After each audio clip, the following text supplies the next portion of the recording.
दोस्तों नमस्कार। स्वागत है एक बार फिर आपके अपने चैनल श्रुति कोश में। और आइए आज हम चलते हैं श्री गंगानगर की ओर। तो दोस्तों शुरू करते हैं श्री गंगानगर। तो दोस्तों जब हम बात करते हैं श्री गंगानगर की तो सबसे पहले इसके उपनामों की ही बात कर लेते हैं। इसको कहा जाता है दोस्तों अन्न का कटोरा। जी हाँ, अन्न का कटोरा इसे कहा जाता है। और प्राचीन नाम थे इसके रामनगर या रामों की जाट की ढाणी भी इसको कहा जाता है। रामू जाट की ढाणी भी इसे कहते हैं, रामनगर भी इसे कहा जाता है और राजस्थान का अन्नागार भी कहा जाता है, तो बागानों की भूमि भी कहा जाता है। तो दोस्तों क्षेत्रफल की अगर बात की जाए तो गंगानगर का क्षेत्रफल है 10,978 वर्ग किलोमीटर। इसमें नगरीय क्षेत्रफल है 70.09 वर्ग किलोमीटर और ग्रामीण क्षेत्रफल है 10,907.91 वर्ग किलोमीटर। दोस्तों बीकानेर रियासत का ये भाग था और महाराजा गंगा सिंह ने इसे बसाया था। आधुनिक भारत का भागीरथ कहा जाता है महाराजा गंगा सिंह को, और गंग नहर का इन्होंने निर्माण करवाया था 1927 ईस्वी में। वर्तमान में दोस्तों जो श्री गंगानगर है वो बीकानेर संभाग में है।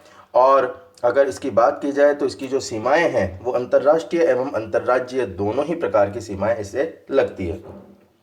दोस्तों पाकिस्तान के साथ ये अंतर्राष्ट्रीय सीमा की शुरुआत जो है वो करता है हिंदूमल कोड से। तो हिंदूमल कोड से श्री गंगानगर से पाकिस्तान के साथ अंतर्राष्ट्रीय सीमा की शुरुआत होती है, जो कि फिर आगे बाड़मेर तक जाती है। दोस्तों श्री गंगानगर की पाकिस्तान के साथ लगने वाली जो अंतर्राष्ट्रीय सीमा है उसकी लंबाई है 210 किलोमीटर और पाकिस्तान सीमा पर सर्वाधिक नज़दीक जो जिला मुख्यालय है वो भी यही श्री गंगानगर है। दोस्तों अंतर्राष्ट्रीय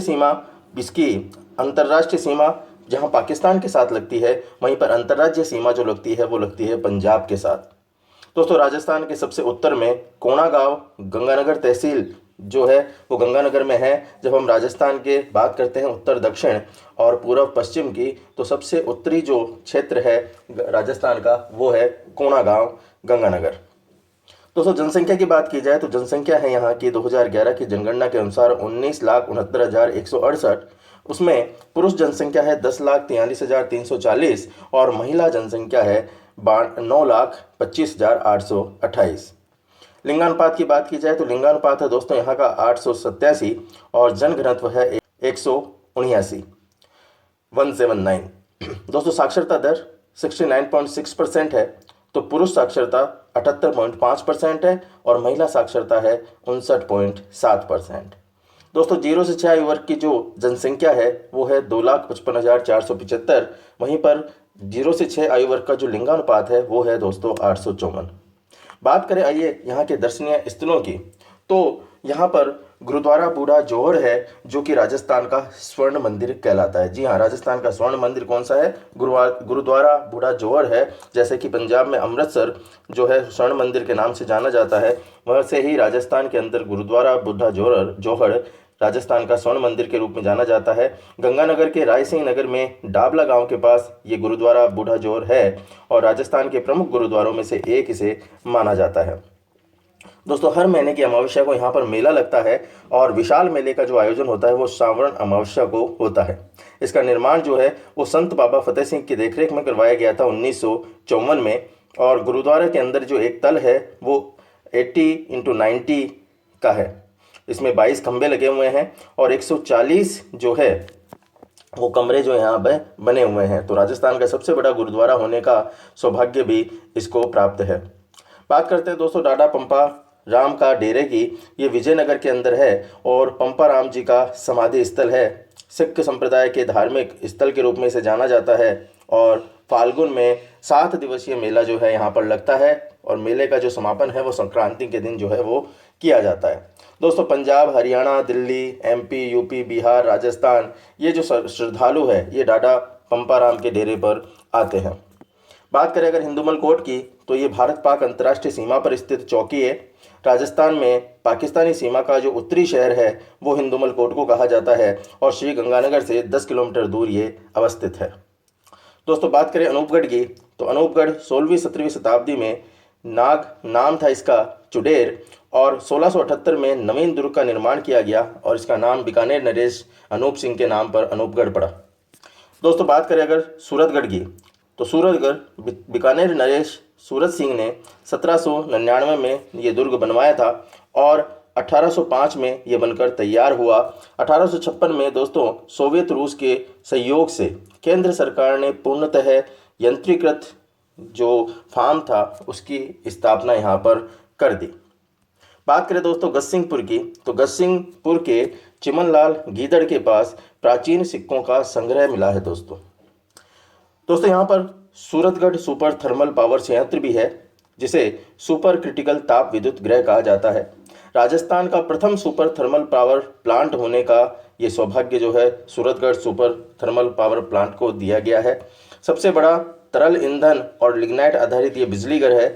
ठुकराना सूरतगढ़ में ये स्थित है और राजस्थान का आधुनिक तीर्थ स्थल भी कहा जाता है। जी हाँ, राजस्थान का आधुनिक तीर्थ स्थल कहा जाता है सूरतगढ़ सुपर थर्मल पावर संयंत्र को, जो कि ठुकराना सूरतगढ़ में स्थित है। बात करें दोस्तों शार्दुल टेक्सटाइल लिमिटेड की, इसकी स्थापना 1946 में हुई थी, जो कि गंगानगर में अवस्थित है। दी गंगानगर शुगर मिल्स लिमिटेड, ये भी गंगानगर में है, जिसकी स्थापना 1945 ईस्वी के आसपास हुई थी और बीकानेर इंडस्ट्रियल कॉरपोरेशन लिमिटेड के नाम पर यह स्थापना की गई थी। राजस्थान की दूसरी ये चीनी मिल है। 1956 में राज्य सरकार के द्वारा अधिग्रहण कर लिया गया, सार्वजनिक क्षेत्र में ये आ गई और इसमें इंटीग्रेटेड शुगर मिल परियोजना के तहत वर्तमान में इसे श्री गंगानगर शहर से हटाकर श्री करणपुर तहसील के कमनीपुरा गांव में शिफ्ट इसको कर दिया गया है। दोस्तों एशिया व राजस्थान का सबसे बड़ा अगर कृषि फार्म की बात की जाए तो वो है सूरतगढ़ के अंदर। राजस्थान का प्रथम agro food park testing lab जो है वो श्री गंगानगर में है और राजस्थान का प्रथम निजी आयुर्वेद महाविद्यालय भी श्री गंगानगर में है। दोस्तों राजस्थान का सर्वाधिक सिंचाई वाला अगर कोई जिला है तो वो है गंगानगर। राजस्थान में अनुसूचित जाति की जो सर्वाधिक प्रतिशत संख्या है वो गंगानगर के अंदर ही है और 2011 की जनगणना के अनुसार 36.6% अनुसूचित जाति के जो लोग हैं वो यहाँ रहते हैं, जिनकी संख्या 7,20,412 है। दोस्तों राजस्थान का सर्वाधिक फल उत्पादन करने वाला जिला जो है वो भी गंगानगर ही कहलाता है और श्री गंगानगर की एकमात्र नदी की बात की जाए तो वो है दोस्तों घग्गर। दोस्तों राजस्थान का न्यूनतम दशकीय जनसंख्या वृद्धि वाला जिला है गंगानगर। राजस्थान पंजाबी भाषा अकादमी गंगानगर के अंदर है, जिसकी स्थापना 2006 के अंदर की गई। क्योंकि ये पंजाब के टच में है इसलिए यहाँ पर राजस्थान पंजाबी भाषा अकादमी जो है स्थापित की गई। राजस्थान के श्री गंगानगर जिले में सूर्य की जो किरणें हैं वो सर्वाधिक तिरछी पड़ती है। दोस्तों प्रश्न यहाँ से पूछा हुआ है कि निम्न में से राजस्थान का वह कौन सा जिला है जहाँ पर सूर्य की किरणें तिरछी पड़ती है, तो श्री गंगानगर। राजस्थान का सर्वाधिक आंधियों वाला कोई जिला है तो वो है गंगानगर। बूढ़ा जोहर झील श्री गंगानगर में स्थित है और किन्नू मंडी जो है वो भी गंगानगर के अंदर ही स्थित है। दोस्तों श्री गंगानगर के विधानसभा क्षेत्रों की संख्या है 6, जिनमें शार्दुल शहर, सूरतगढ़, अनूपगढ़, करणपुर, गंगानगर और रायसिंह नगर, ये 6 विधानसभा क्षेत्र जो है वो श्री गंगानगर में पड़ते हैं। राजस्थान के एकीकरण के समय में दोस्तों 30 मार्च 1949 को इसे जिले का रूप दिया गया और नाम रखा श्री गंगानगर। श्री गंगानगर की जो परियोजना है वो है गंग नहर परियोजना और गंग नहर से राजस्थान के केवल श्री गंगानगर में ही दोस्तों सिंचाई होती है। गंग नहर की जो प्रमुख शाखाएं हैं वो करनी, लालगढ़, समिज्ञा और लक्ष्मी नारायण जी। दोस्तों गंग नहर श्री गंगानगर की जीवन रेखा कहलाती है और गंग नहर विश्व की सबसे प्राचीन पक्की नहर है। दोस्तों गंग नहर राजस्थान की प्रथम वृहद सिंचाई परियोजना भी है और 15 फरवरी 1984 को गंग नहर की हालत सुधारने के लिए गंग नहर लिंक चैनल की स्थापना जो है वो की गई थी।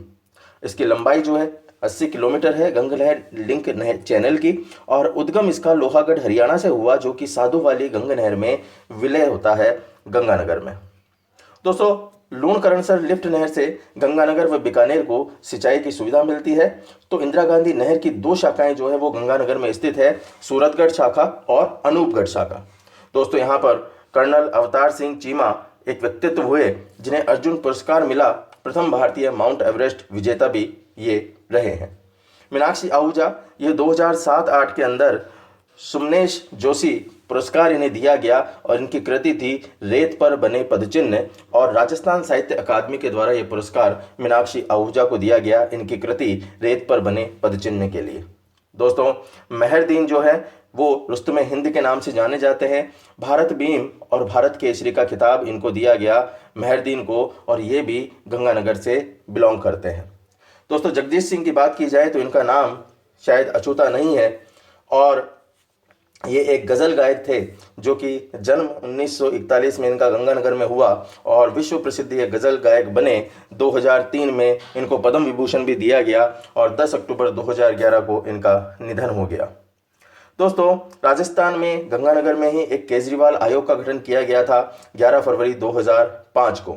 इसके अध्यक्ष RS केजरीवाल थे जो कि राजस्थान उच्च न्यायालय के पूर्व न्यायाधीश रह चुके थे और घरसाना गोलीकांड की जांच हेतु ये बनाया गया था जो कि 2004 में हुआ था।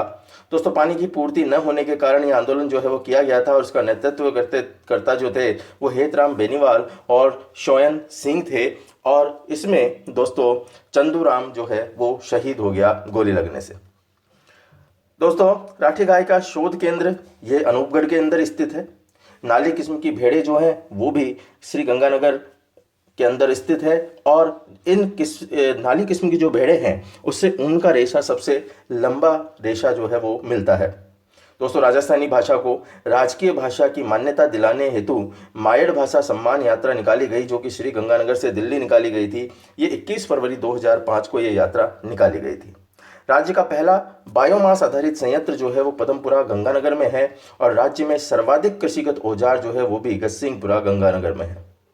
राजस्थान की एकमात्र अंतर्राष्ट्रीय नदी दोस्तों घग्गर, ये भी गंगानगर के अंदर है और ये एकमात्र नदी जो है वो भी गंगानगर के रूप में ही है। तो दोस्तों, ये हमने बात की श्री गंगानगर की मुख्य बातों की। तो आपको आशा है तथ्य पसंद आए होंगे। तो अच्छा लगे तो इसे शेयर करें। धन्यवाद दोस्तों, आपका दिन शुभ हो।